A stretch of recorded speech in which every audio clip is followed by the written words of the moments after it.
it's just a very simple trick. I'm going to have you name a card value for me, please. Now, I don't want you to necessarily name like the 4 of spades or the 7 of hearts. If you say 4s, I'm going to take whatever value it is that you name, and I'll lay all 4 of them out here on the table, okay?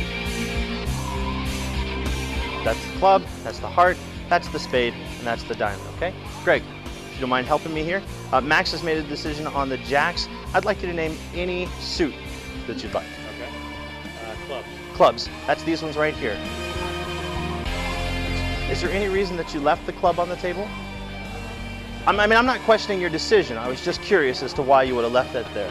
In fact, Max, is there any reason that you would have chosen the jacks? Not really. I'm really happy you did, because all of these ones would have been blank.